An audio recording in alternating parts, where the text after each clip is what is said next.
We're back. It's another episode of the Convention Creators Podcast, and we have just returned from Megacon Live in Manchester, and we have recovered now. We have recovered just about. But one of the key things from that whole experience was seeing just how much love there is still for K-pop demon hunters. The hyperfixation is still very much alive.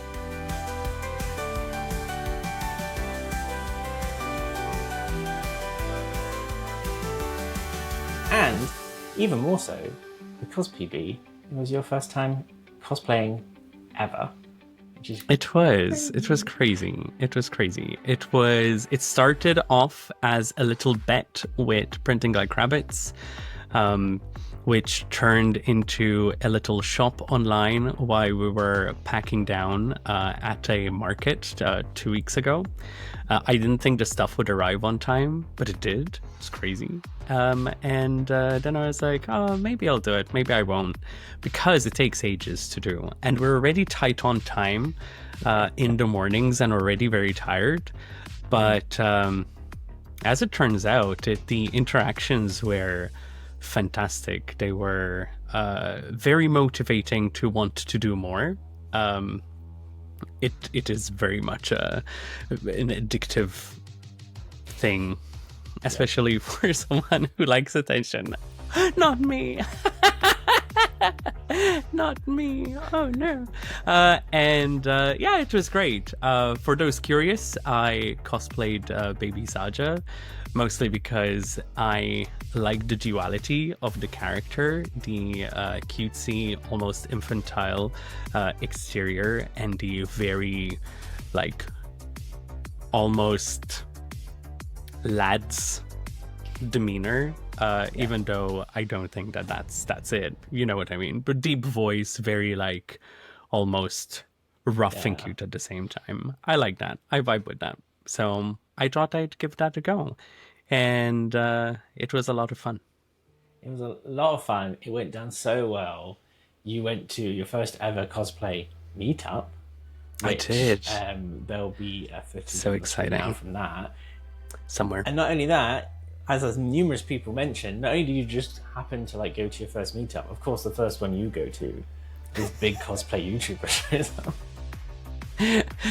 Yes, we were very lucky that at the end of the meetup, as we're about to disband while we were taking last few photos, the fantastic guys at floor 89, please be 89, don't be another random number, 80 something, I'm terrible with names, okay, and as it turns out, one of my friends works with them, which I didn't know. Terrible. But they do these immensely well filmed and well choreographed music videos for conventions that I'm pretty sure if you watch our type of content, you've come across one of their videos at some point. And they've approached us to do a little bit with all the people doing the K-pop Demon Hunter stuff. And I was there. Doing my little cool smug pose for under 1 second. Really but I'm there. I made it. I touched the world of cosplay and I've reached the peak on day one. I'm retired now. I'm a retired veteran cosplayer. You know what? I don't know what to do. And yeah, we saw just so many great cosplays there and so much interest in our products as well, because we have also on the very much our t-shirt design did quite well, and I was very happy to give out some postcards with that design to anyone who attended the meet. It's just a very feel-good experience, which I feel we don't really get to experience a lot of as traders. It was a lot of fun. And by the way, there's just one little thing that we need to do, which is goo goo gaga.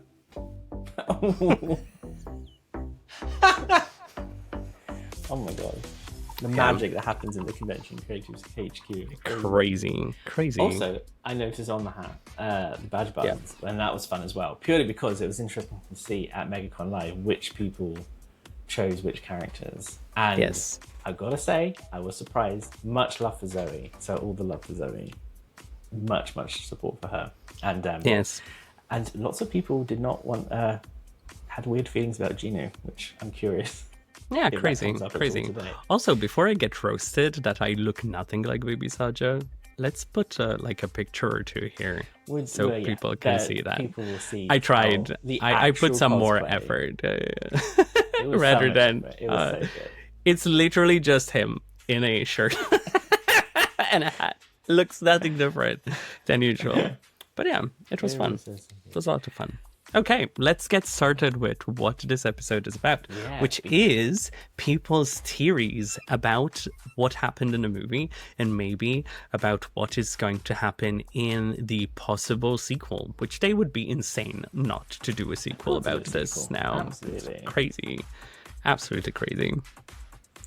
So yes, because everything is so much love still for K-pop Junior Hunters, we want to do another episode. So we are going back into Reddit, but this time we are exploring the world of plots and theories, and like you said, suggestions for what might come in the future.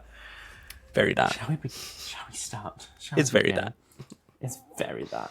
The first one we have has been titled "Theories that you don't like or hope never come true," which.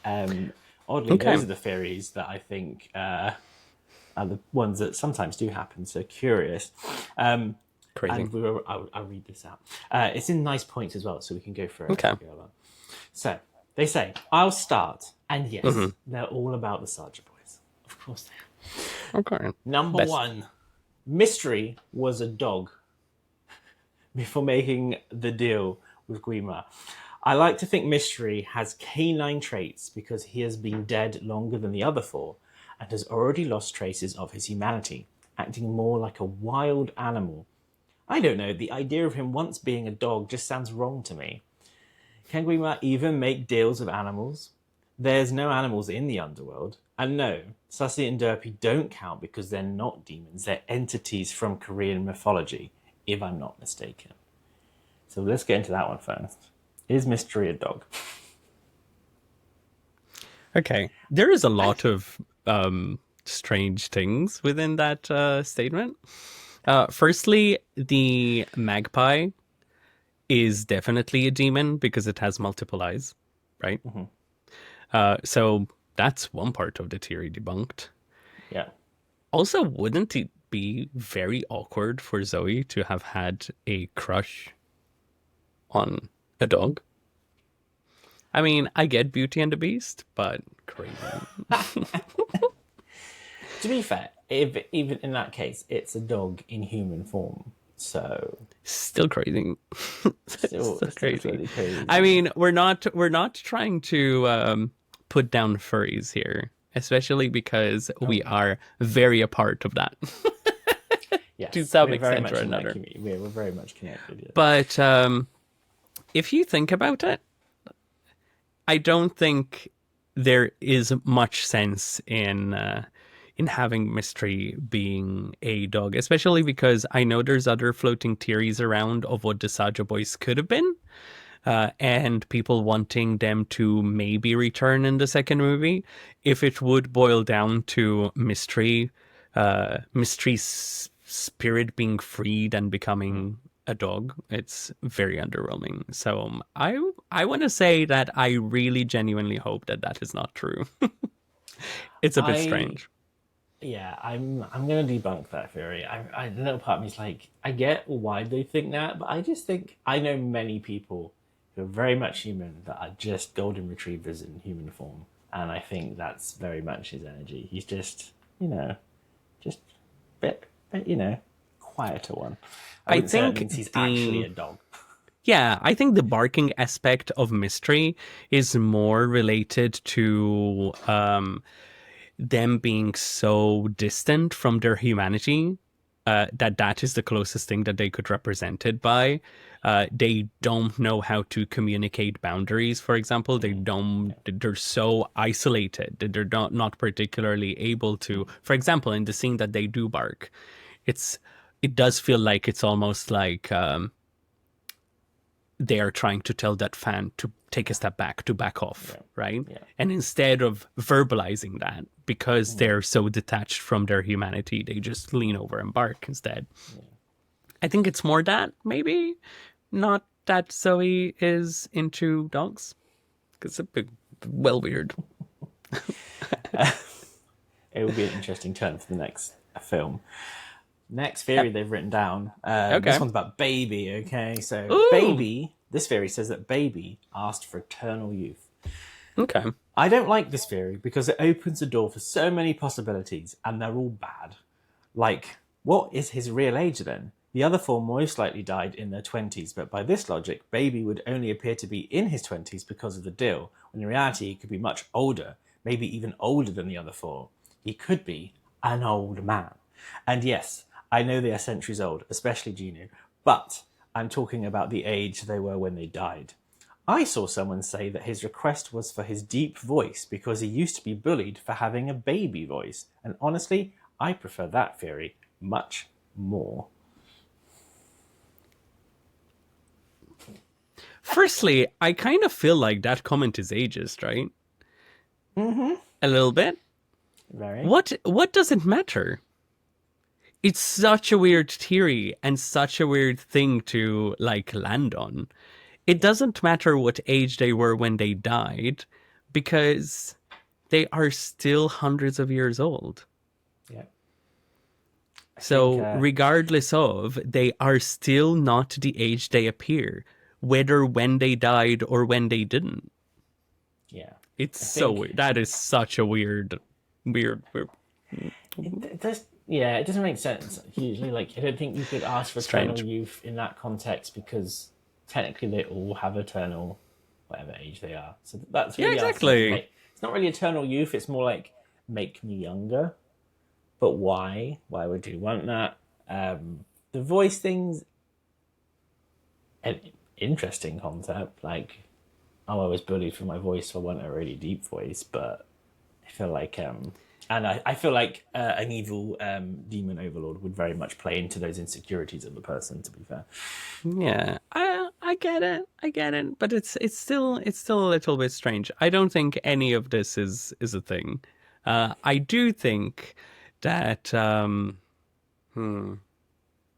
do think that I lost trail of thought midway through the sentence. No, I don't like it. I do feel like they all are having this eternal youth thing going on. It doesn't matter. And the characters, as far as I can tell, are all of adult age, right? Mm-hmm. The Saja boys and Huntrix should be like 18 plus. Mm. And even if someone died when they were 60 and suddenly being represented in their 22-year-old self, these are undead demons that are making a boy band. I don't think that this is the thing that you need to be speculating. Yes. It's not the mountain to die on. You know what I mean? It's not. It's yeah. Next. Yes. Their third and final theory that they're not a fan of is okay. Jinu is Rumi's father, and they say, like, why? Just why? Why would that even be a possibility? Why would they create romantic tension between them if they're father and daughter? This is one of the first theories I read, and I've also seen this theory. First theories I read after watching the movie, and I hated it. I hated it so much. They have feeling. I agree. I hate it so much. It's many layers and levels of creepy, especially because it is now known that there was a kissing scene meant between Jinu and Rumi. And no. Delete. Delete. Control-Alt-Delete. Talking about that kissing scene, I really appreciated that the producer, the person that is behind this project, said that they opted to not have a kissing scene, not because those feelings were not there, but that is not what the story about.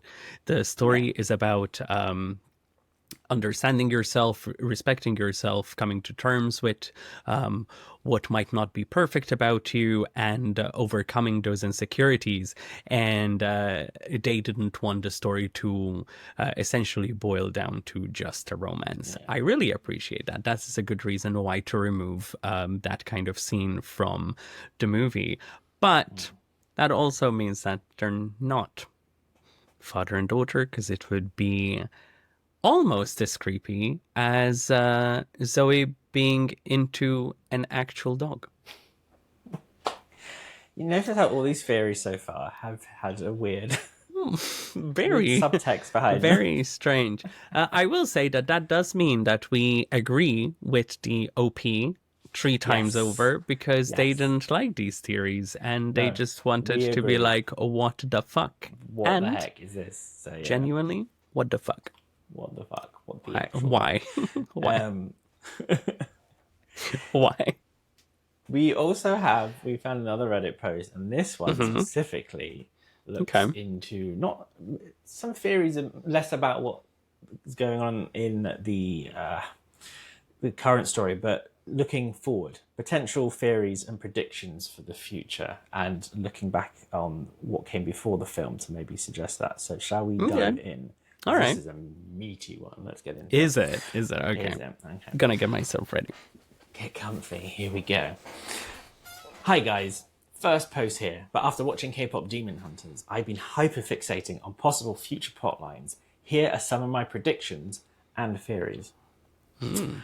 I don't think Jinu and the Saja boys are truly gone. The Honmoon Huntrix created wasn't golden, which suggests demons could still return. Plus the tiger and crow, that's what they've written, remain in the overworld. If they're demonic, others like the Saja boys might still be out there. I also believe Rumi isn't fully defeated, just weakened. The Saja boys, you see, didn't explode like defeated demons usually do. They evaporated, almost like burnt paper. I think they were pulled back to the underworld after they failed their task. Their souls may be trapped there, similar to the Faceless, while Jinu's soul is with Rumi in her weapon. The boys have always acted like lifeless shells, especially about the glowing human soul orb. That's why I think Rumi, with her powers like teleportation, might lead a journey to the underworld to retrieve their souls. I'm going to pause there because I think there's some stuff to unpack. There's already a lot there. Yes. There's already a lot there. As much as I love the concept that maybe they're not dead because they dissolved like paper, when someone gets teleported into the underworld, as far as I can tell, it is the same teleporting smoke as when Jinu and Rumi teleported. So I'm a bit iffy. Also, the cuts that Mira and Zoe do on the Saja boys, they very obviously look like the same when they attack a demon. So they did get severely damaged, especially Abby's abs. Yes. Sliced. I don't know. I do feel like if from a fan perspective, I obviously would like them to come back. From a writing perspective, I think maybe having them removed would be a good way to open opportunities for other characters, which is fun, and the possibilities would be endless. From a standpoint of merch, they need to come back. Yeah. Yes. They need to come back for the merch. If I were Sony, I would be like, I'm sorry for whatever plans you had, but you need to kind of bring these boys back because everyone is obsessed with them, and we need them for Mula's sake. Yeah. I think there is potential story development to happen in future things with the idea of them actually going to find them is an interesting concept. I think everyone does think that Jinu is in the sword now. Yes. I have seen lots of things about that, including a lot of amazing memes that I've been shown that was about him being in the song, Yeah, singing Soda yeah, Pop all night. yeah. It's just because he does say that his soul is with her, Yeah. and it does that animation, and suddenly the sword goes all like woo runes and things. But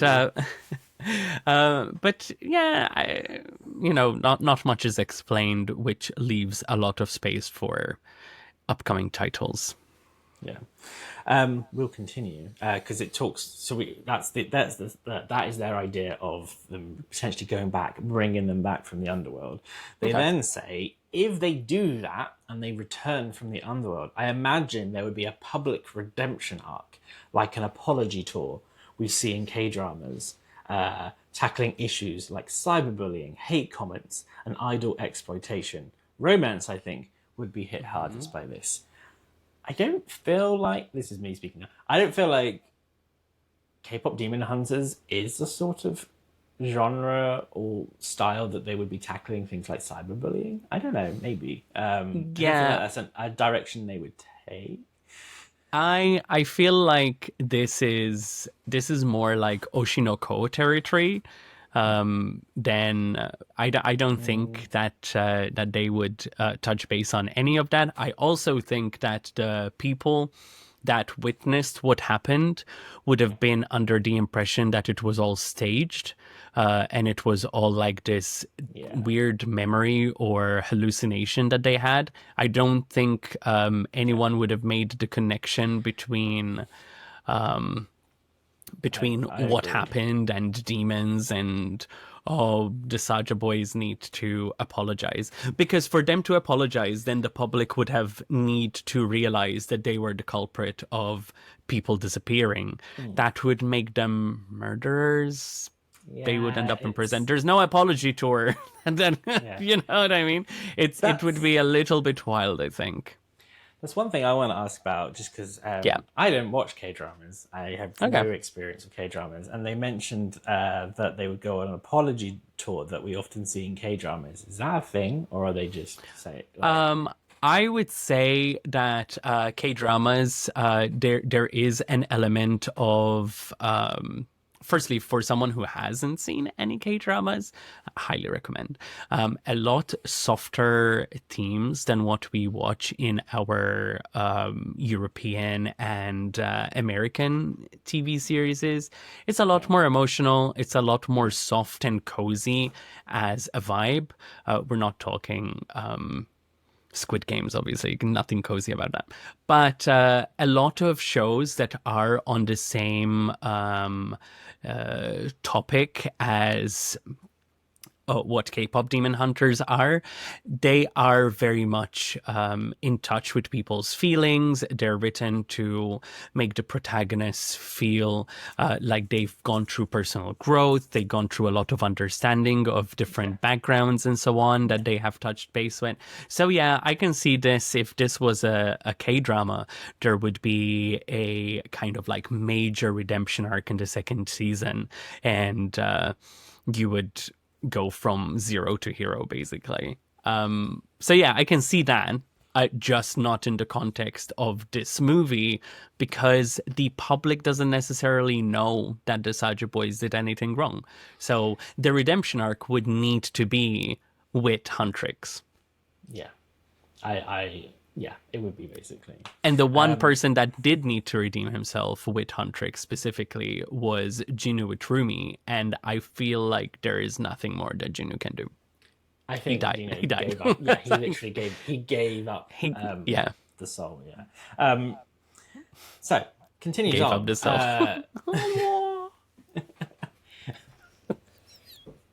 He gave up the soul. He's like, I'm tired, girl. Oh. I'm tired, girl. Very Ursula, Little Mermaid. So. Maybe we're singing as well. So they continue in this Reddit post about so they talk about that potentially reunion tour, which brings me, it says in this Reddit story, brings me to their origin theories. I believe the Saja Boys were once a lesser known K-pop group who each made their own wish, which turned them into demons. yeah. Like Oh, yeah. Jinu's deal for wealth in exchange for the family. Now, before I Yeah. go into their individual Yes. theories, We've seen this. We've seen this online. yes, the theory of them being a previous band, Yes. because of a particular image that appears The in photograph. film Yes. on the wall when they go to see the voice doctor. I can't remember the character's name. Yeah. And they go And to see them, especially Rumi's reaction to seeing the four of them, because she does pause specifically on that photo and goes like, huh. It is meant to point something out in that moment. yeah, that's one of those theories which I think has some cadence purely because that shot just seems very intentional. Yes, exactly. Yeah, I think when you pick up on things that clearly have been very obviously placed there, then I'm like, okay, I don't know what, but there's something going on there. It's very bad. So let's see what these previous K-pop boy members did. So Yes. we'll start with Abby. So they believe that Abby struggled with body dysmorphia. His wish gave him the perfect body, but now fans only see him as an object, not an artist. Oh, wow. That is deep. Okay. That is so deep. That is so deep. And factual. As in factual that sometimes there are people of talent who are just seen for their like visual appeal and not for the work that they do. Like I struggle with that so much. It's true. Every day, I just wish people would stop telling me how good I look, and appreciate me for the podcast artist I am. Crazy. But no, I can totally see that for Abby. That makes a lot of sense. Yeah. You know, the pressure that goes into being an idol. You'd obviously constantly want to be better. That is a plausible deal. That is so good. That is such a good theory. Deal. And I think what I like about that, different to the previous person who showed the theories they didn't like, was with that previous one, I was just saying like they wanted a younger voice. I feel like the example of Jinu shows us that there is a trade-off. You don't just get what you want. There has to be something like, and that's, I think the Abbey one's a good example of having the perfect body, but it's there's a never catch. as good as it There's seems. always a catch. Yeah. I like speaking that. of the trade-offs and the catches, Baby, this Reddit poster says, was hypersexualized and hated it. His wish made him non-sexualized, but now he's infantilized. I'm trying to say that word. Is it infantilized? That's yes. Yes. Thank you.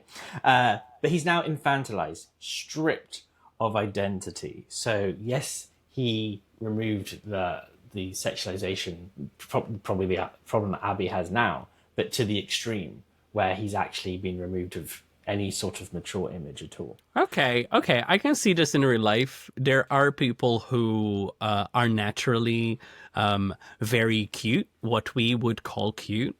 And therefore, people just think of them as maybe a little weaker, maybe a little bit more sweet than they actually are. It's like, oh, it's always the cute ones that get you crazy. Also, I'm not particularly fond of that saying. I can see it. I feel like, especially in our field of work, we know a lot of people who come across as cute as their aesthetic. And therefore, the people who have parasocial relationships with them mostly veer towards this like idea of being super cutesy rather than who they are as people. That's interesting. Okay. I'm definitely vibing with this more rather than being an old 60, 70-year-old man who's trying to be 20 and now a demon. Crazy. Imagine being 60 and being like, I'm too old. And it's almost like someone who is much older tried to be Baby for some time. I was called out, okay? I was being called out by that Reddit post. Crazy. Just I didn't need Grima, though. I just needed Mac Foundation.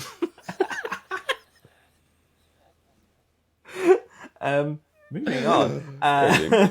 we have Mystery next. Okay. So Mystery apparently was Not a dog. continuously doxxed and overwhelmed.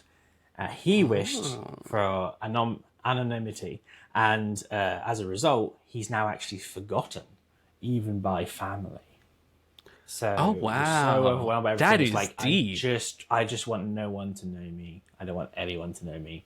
Very last Spider-Man film where he was like, just want everyone to forget who I was. Dramatic. Holy fuck. so- Talk about being so detached from your humanity and from Yeah. your being that you're not remembered anymore. Like you're just this other creature. Yeah. That makes more sense to me than being Definitely. a dog. Definitely. Because I think that's I can imagine someone being like, I don't want people to know me. I don't want people to think about me. It's too much and people are getting at me and I'm overwhelmed and I just don't want to feel overwhelmed anymore. But then there's the consequence of like, okay, you'll just always literally be a mystery. No one will know you. No one will get to know you. It's crazy. That's a quite Facts. intense one, actually. Thanks. This lighting is romance. so good. Like, we both look great today. I'm not going to lie. Thanks. Yes, you do. Thank you. We both look good. Yes. Yes, I do. You look good in my t-shirt. I do. Available now at gilbone.com. Yes. Romance. Link right there. Link somewhere. It will be somewhere. Romance was bullied for being distant. Okay. Mm-hmm. He wished to be loved, but now only feels desired as a flirty persona, like a rental boyfriend. And it says we might use these broken wishes to take their souls, leaving them as zombie-like versions of themselves. So. Okay. I think romance is a little bit out of touch with the character, what you read there. I don't think there's any, there's any rent-a-boy parallels at all. What I will say, actually, but following on to this as well, I think that romance is very much like I from Oshinoko. I know I keep saying this, but the way I'm seeing it is that if we want to go with this, their character trope is part of their curse, right? And that's why they're named after that. I would say that romance was someone who didn't give a shit about their fans. They just wanted the life, right? And they wanted to be more in touch with their fan base and be maybe have a little bit more apathy towards the fan base. So now they're obsessed with romance. They just seek love all the time because it's what they didn't have before. And now they're just always hungry for it, for more and more and more. And that's why when they're sat next to Mira, they're just, more and more infatuation. Yeah. I think that would make more sense than this rent-a-boy thing. But I don't know where that came from. But the rest, 10 on 10. I like it. What I find interesting about these specific theories for these four is basically each one is a reverse of the previous. So you've got Abby, who's like super hated their body, and now they have the body, whereas Baby was...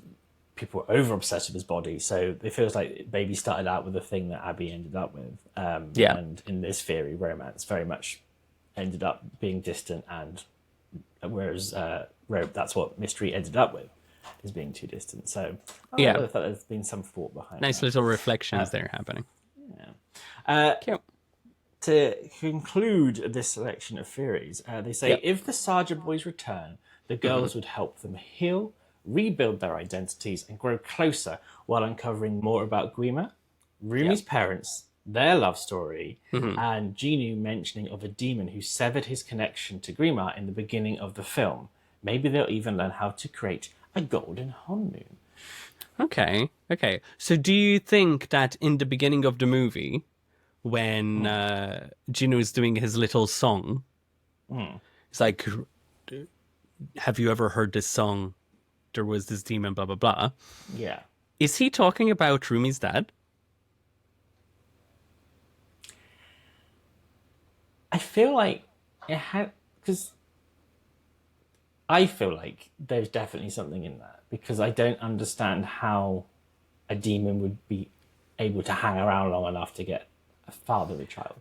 Okay. So there's Based on what another we know point about the in the demons. movie that Guima talks about Rumi, and he talks about his connection to her is severed.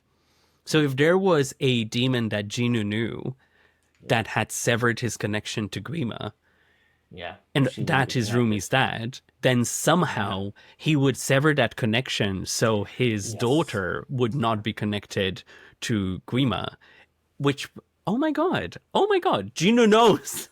Jinu knows Rumi's dad and decided to never talk about it in the movie. Like, you would imagine, right, that he's the, hi, how can you not connect with Guima? There used to be a demon that did that. I think that you're his daughter. Would have been the proper fucking introduction. What is Jinu thinking? I officially dislike Jinu now. Jinu, down You the know what? totem pole. No, I'm joking. I He actually was love just Jinu. like, oh, that's odd, because this person said they're connection. You're not connected. Oh well, on with my day. Oh yeah. I Okay, I won't think about that too much. Oh my god. Oh my god. Okay. So Jinu actually, oh, you can't tell me that there's not going to be another movie, right? If There's Jinu got to be knows more. and There's so he's much more now in the story. sword, he's so going to help her find the dad. Also, does this mean that maybe the dad is still alive? It's possible. It's not impossible, because how would anyone know if he was still about? Because again, he I do if it is think that him, the mother is like, you know, she's been unalived, possibly by Seline. But yeah. so we don't talk about that. But yeah, okay, maybe the dad is still out there somewhere. Maybe the dad is kind of like a Jinu Hmm. who did want to absent himself from Guima, but Hmm. instead of trying to like disconnect himself in order to free himself and Yeah. not deal with his side of the Hmm. bargain, so to Yeah. speak. He's just a demon who found self-redemption of some kind, Yeah. and maybe he's out there in them demon lands, and he's trying to spark a revolution with demons. See, that already in itself sounds like the great setup for a sequel. Like, 100%. and I'm just saying it to all these wonderful people who have these different theories and stuff. Understand that the idea of like they go out together to find her father, who might be out there somewhere, is probably going to be a more interesting sequel than the Saja boys deal with social media. So I think, Not Instagram. I will say though, if I were to envision or predict in this very moment here and now, hmm, what I would say that this would have been a planned trilogy from the get-go, hmm, right? There would be three movies. The first movie was an introduction to everything. We've seen it, we've loved it, we're obsessed with it. We'll name our children after it, that kind of thing, right? yeah, The second movie would be somehow bringing the Saja boys back hmm, and dealing with Seline, yeah, oh yeah, right? The evil in inverted commas that instilled the insecurity in Rumi, and how hunters need to be a certain way, blah blah blah. That the third movie would be going after Grima and finding the dad and yeah, his army of people that he has been trying to train this whole time to yeah. rebel against Grima. That would be what I would like the That would trilogy be to so be, sick. That would be so sick. giving Um, me very Hunger Games vibes for some reason. I don't know why. It has nothing to do with it, but the progression of yeah, always getting closer to the big hmm, bad yeah, and finally doing it, yeah. hopefully better than Hunger Games then, would be amazing. I agree. I think it would be much. I would absolutely love for people in the comments to let us know what they think about if there's going to be another movie, if you think it's one or two movies, and if so, what would you think they are going to be about? I'm curious. I want to read comments. I love reading your comments. They're wild. They're the wildest comments I've ever seen. It is a Wild West, but in the best possible way. So do leave a comment if you have anything to say, because we read every comment that we get. We do. I have been doing this kind of work now for 20 years, even though you can't see it on my face because I'm basically a baby. And the comments we get for the podcast heavily outweigh in wildness anything that I've ever received in 20 years of doing social media for my art stuff. Keep living. Keep it up. Because we're living for it. Crazy. We are living for it. Now we've gone through the Saja boys and their stories, maybe we should think about how the hunters come to be. In this next theory. Less of a theory, more of just a general question, I think. Okay. This one's titled, How Are the Hunters Chosen? Which is a very valid question. Interesting.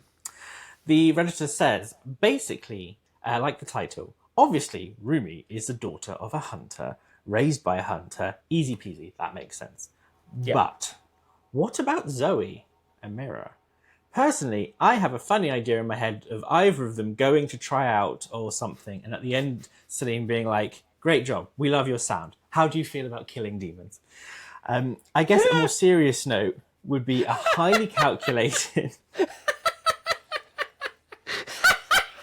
Oh my god! They're like Destiny's Child, basically. Yeah. They're like, oh, we have our Beyonce. Can you hold a sword? Yeah. Kelly, can you stab someone? Michelle, write some crazy lyrics and learn to rap, but you also need to be throwing daggers. How do you feel about killing? Yeah, they have a more serious point of view as well. God. Slightly That's serious, hilarious. which is, I guess it would be possibly, seriously, would be more highly calculated. Something like Zoe's Korean American, so she can maximize fan base, blah blah blah. So maybe more calculated as to why they pick people to reach the full potential of the Hunmin. But I'm looking for your ridiculous thoughts and theories too. Oh my god, I can't say that I have ever given this any thought. I don't think at any point during the various conversations we've had about this movie, I've considered how they're chosen. Like, all we know about them is from how it's done, and they touch on the fact that Zoe was like in between two places, life-wise. Golden. And Mira. Golden. Golden. Sorry, yes. And Mira. Fake fan. Fake fan. Where's my t-shirt? Fake fan. And Mira touches very lightly on the fact clearly some different agreements with her upbringing in her family and being a bit too loud and a bit too noisy and a bit too wild and being like, actually, this is who I am. So apparently that involves belting and murdering demons. So, but beyond that, we don't know how they got into the gang because they don't seem to have, from what we know, the same lineage that Rumi does.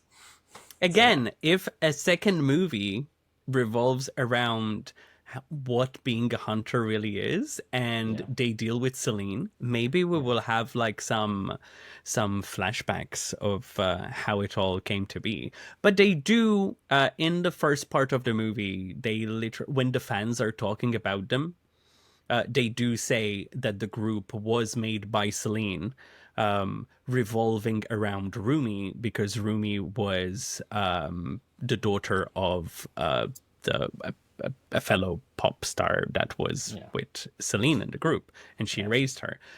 So there is that. The hints that we have is that Mira is the rich one. Yeah. And that Zoe was the introverted one that wasn't in the public eye as much. So I don't know. Beyond that, there is really no telling. I do like the idea of them being like Destiny's Child, but also, can you use a bow and kunai? No? You're about to learn. Also, were they children when they were chosen? Yeah. Because Rumi started when she was a child, right?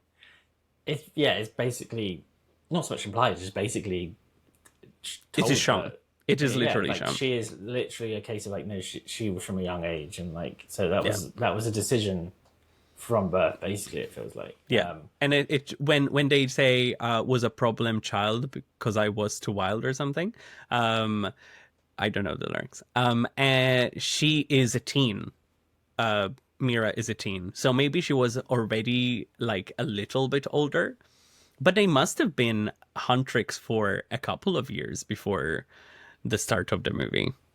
Yeah, they weren't like a sensation overnight, surely. Well, they were in real life. Crazy. Literally, literally fix the honeymoon quite quickly. In real life.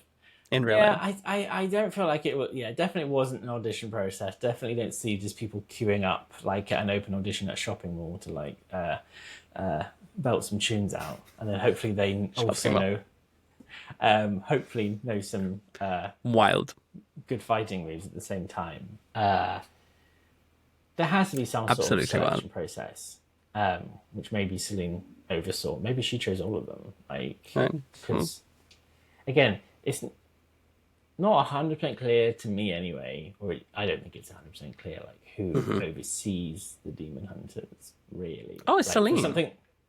Yeah, but from generation to generation, like who? Oh, there isn't like a Giles from Buffy type thing. Well, this is the thing. Like, so do they just work it out? I feel like it's someone from the past generation trains the next generation.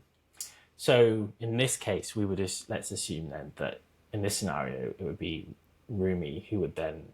Not necessarily. Rumi could be like in action, and then it'd have to be Mira or Zoe, right? Can't do that to Rumi. Not Rumi.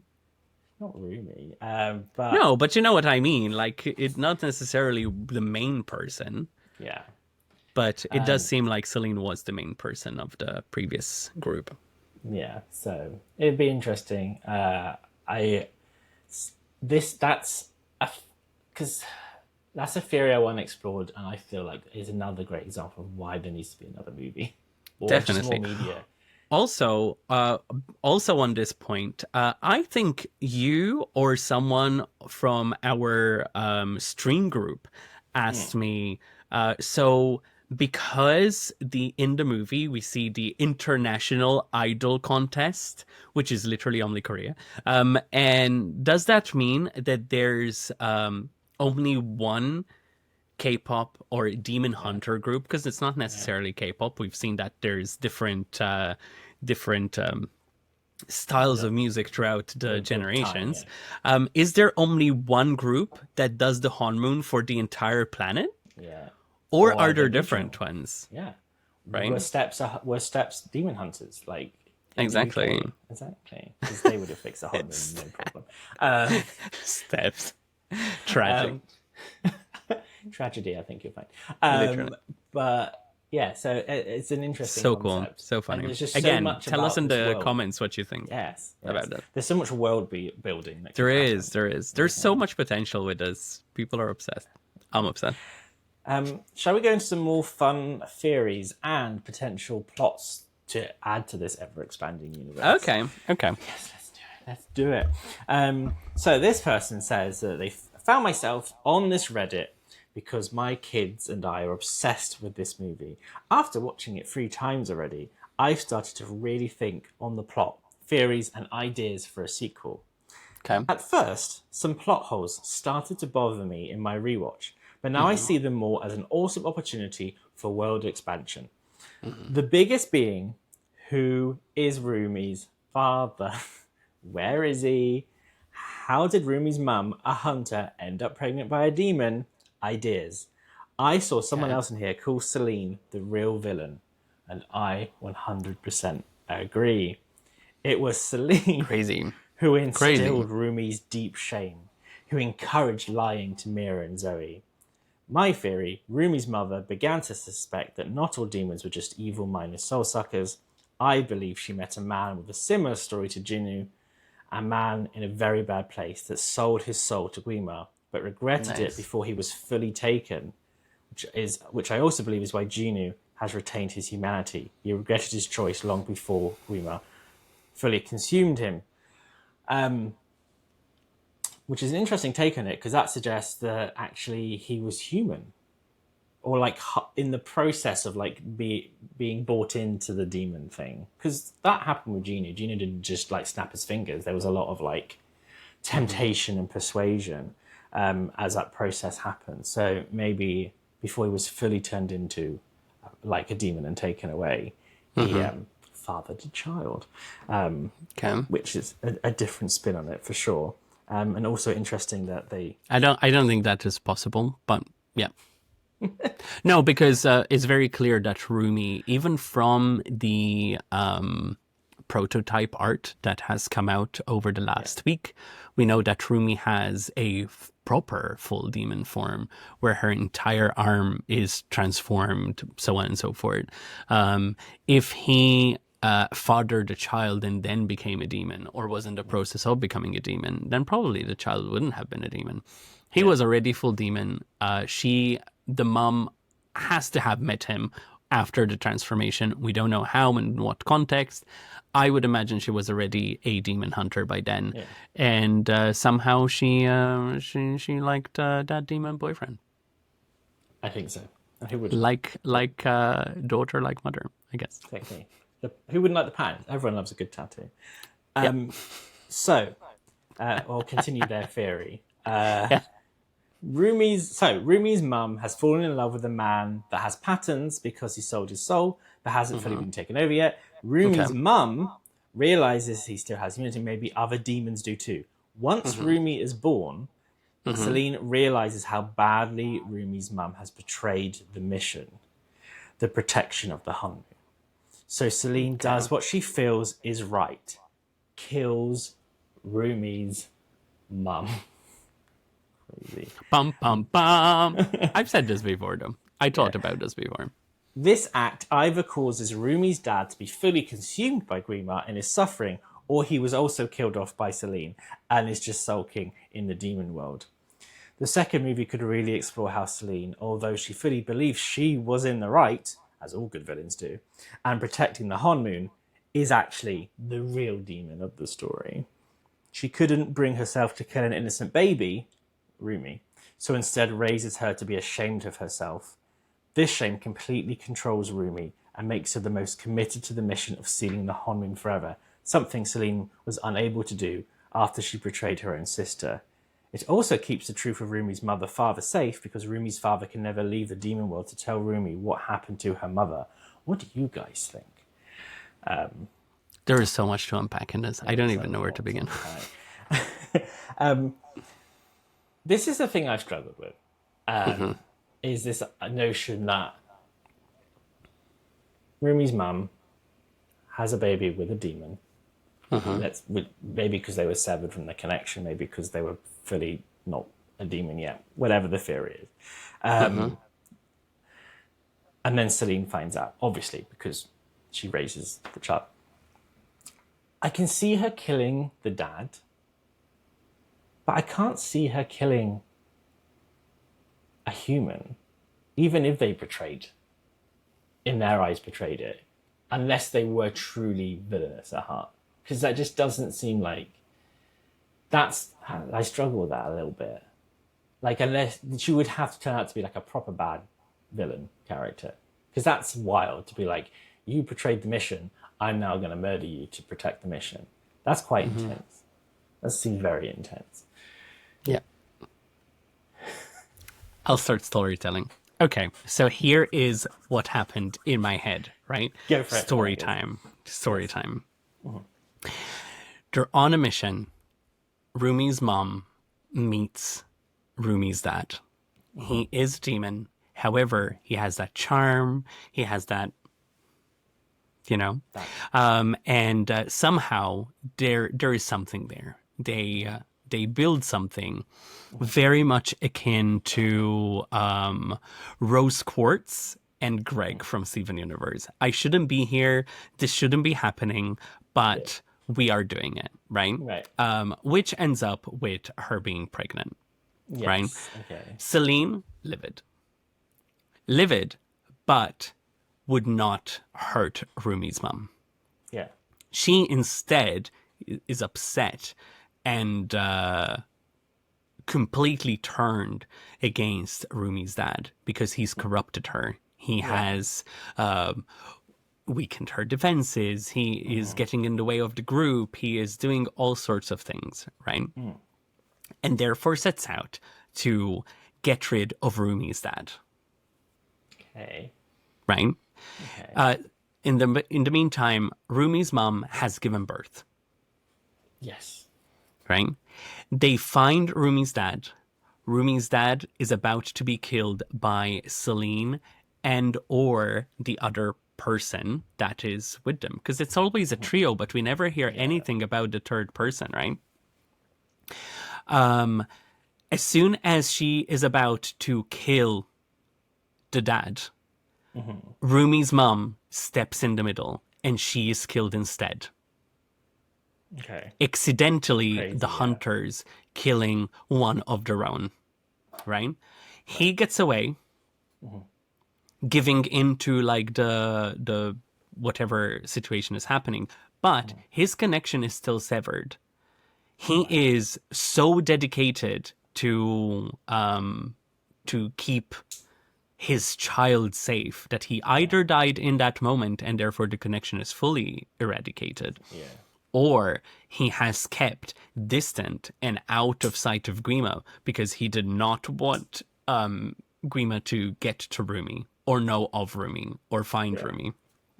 However, in her final breath to Rumi's mum, Seline makes this pact of saying, I will protect the last thing that's left for you. I might not agree with your choice, but I will take care of her. Yeah. Right. Fast forward to the future. The honeymoon is nothing other than harmony and peace. That's what it is, right? If you don't think of it as a barrier and just think of it as regular life, it is normal life, people's normal life, and it is the norm, right? The norm that can be very brutal to many people. For example, the norm for some is that queer people don't exist. The norm for some is that marginalized people should keep out of the way and just keep that global peace, right? That is what the honeymoon is. Yeah. That is why there's the golden honeymoon, that is the blanket all over the entire world where you don't rock the boat. Yeah. And Seline, that is what Celine's teaching is. It isn't that what Rumi is wrong. However, don't rock the boat. Right? I think that is the most interesting thing about that scene where Rumi is like, but you were ashamed of me. You didn't love me for me. Because Seline would have been entirely convinced that what she is saying and doing is to protect Rumi. Yeah. It is better to keep those things away out of the public eye, out of your friend's eye, because they will judge you. And judgment always hurts. And it does. She's not wrong. Right? But in reality, causing that shame and making that negative feeling grow only hurt Rumi over time. So I think that is what makes her a villain in that case. But I don't think that Seline meant to be the villain. Or rather, she didn't set out to be the I am going to stifle you from being who you are. Yeah. It's not what the intention was, but the road to hell is paved with good intentions. We know that. Yes. So yes, if you see the honeymoon just as the status quo, and that it is golden, it was golden because that is what people were used to. However, Rumi said, I will make a new status quo, and now it's gay as a rainbow, and we love it, right? That means that the new status quo is acceptant of people. It is acceptant of her having patterns. It is acceptant of Mira rocking the boat with her family. She doesn't have to comply to everything. Zoe's eccentricities and her creative concepts, they can all just be out in the open, and she doesn't have to second guess who she is. So this new honeymoon, this new status quo, isn't any different than the golden honeymoon. And that's why I don't like any of these theories that keep saying, oh, they need to go to the golden honeymoon, because the golden honeymoon is the past. It is the accepting of things the way people saw them. Yeah. A decade ago, 2 decades ago. The golden honeymoon represents a new way of seeing things and a new level of acceptance. Yeah. Right? So, yeah, I may have lost my way in describing all this. But I don't think Seline is particularly bad. I think if we go by my theory of the second movie confronting Seline a lot more, it will be more kind of like... Rumi saying, I have patterns, I am queer, I am trans, I am this, I am that, I am the minority, and that's okay. I am able to live my truth in public without fear and without judgment, because I get to live authentically as myself. And Seline being the older generation learning to accept that. I think that is what Celine's arc needs to be going forward. As for if she killed the mom, she might have, but I don't think it would have been intentionally. No, though it does sound, when you listen back to that conversation between Seline and Rumi, it does sound like Seline begrudges her mother for the choices she made. Yeah, there is definitely, not necessarily to the extent of murder, but there's definitely a feeling of murder. There's definitely this vibe of, oh, she let us down, she failed. Like, even post, like, you know, remembering someone who's no longer with us, she still has that resentment for what she did, and the fact she never let go. That's the whole thing with Seline, right? Yeah. She's never let go of the fact that Rumi is born with patterns. She hasn't let go of what happened in the past. She cannot let go to the fact that maybe Mira and Zoe will accept Rumi. She cannot let go of this concept of what the golden honeymoon was. Yeah. Because the honeymoon is just the way of life. I'm right. I have convinced myself in my own argument. This is it. I'm joking. I'm probably wrong. This is the thing that I feel like the sequel should have Seline in it. I think they should explore. Oh, definitely. It would be so wild if it wasn't. Honestly, especially because Celine's voice is the voice of Jasmine and Mulan, right? Yes, I believe that's correct. Yes. We need to hear her sing. So, come on. Yes, and I think crazy. I would like the next film to, at least the next one, because there's got to be more than one. But I like the next one to be an exploration of the family and that past. I want and I feel there is a story that combines Rumi just finding out what happened to her father, as well as understanding and in the process finding out a better understanding of what happened to her mother and how Seline fits into that, and also how Seline adapts to that era to where it is now. I feel like there's a story that interwaves that whole, basically family, I feel like is a good exploration to have. So I hope they do that. And then I want to have a spin-off movie that just focuses on Mira. That would be great. Do that. just that. I want it to be called, you know, like maybe can be called K-pop Hunters, Napalm Mira. Just that. And just be... not biased. Not biased. And just a whole film around her, and Zoe can have something too. So I just hope that there needs to be more media, because it's such. What's interesting about this film to me, and what I love about it most, is out on its service, the plot is very straightforward in terms of the movie. Point A to B is quite straightforward. I don't think it takes a lot to understand what's happening, but there is so much backstory and like subtext and things behind the characters that you could really delve into, and they're going to, because I feel like Netflix might want to make some more money. So I hope. Definitely. Yeah. And I think that even if Netflix chose not to, I think Sony would still go ahead with it, because it's good money. It's just with the ratings that they're getting for the songs alone, it's there's so much potential for it. It would be such a shame if they chose not to do more.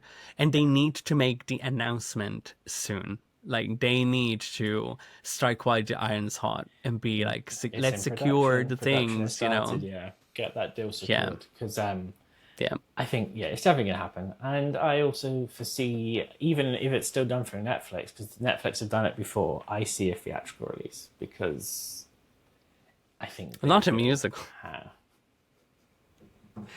Theatrical is in cinema release. Oh, Big stage production. Elaine Page belting out Golden. Wow.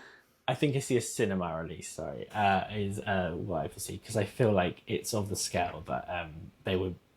I think now everyone's watched it at home and loved it. Yeah. And I think the accessibility is what made it such a success. Now people know they love it. They'd be willing to go out and pay to see it. So I'm curious what happens with that.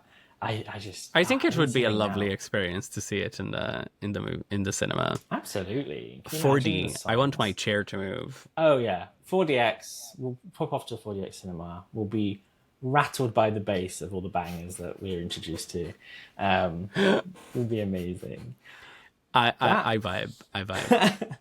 That is all the theories we have for today. I would love people who are watching this at home right now. If you think, oh my goodness, there's that obvious theory that you haven't discussed, tell us in the comments. Let us Tell us in know. the comments and we'll have a read and we'll have a ponder about it because Yes. there is so much to explore in this universe of K-pop demon hunters. So we'd love to know what you're thinking about. Did you enjoy the film? Did you maybe you didn't enjoy the film? Sure, whatever your thoughts are, whatever your theories Exactly. are, what your hopes are for the future of the franchise, let us know because we And want to talk. tell about us who do you want to see J Bear cosplay as from the movie? Will it be a Saja boy? Will it be the magpie? Will it be Zoe? Will it be anyone but Mira? Let us know. Will it be anyone but Mira? Who knows? Maybe. If everyone just says magpie, I'll be like, okay. You literally eye rolled and you looked like your teacher. You just did it now. You just did it now. You're like, okay.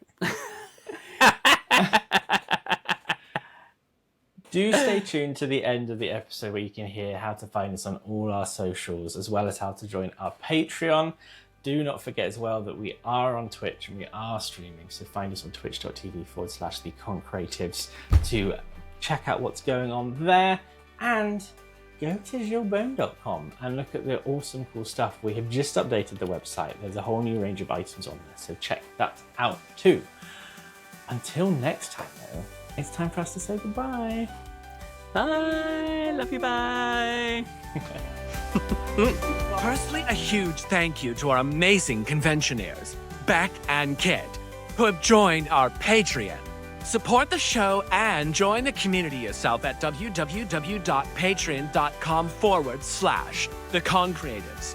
Find out more from our show sponsors and where to follow us on social media at www.theconcreatives.com. The podcast is hosted and produced by Gilles Bone and Jay Eggman.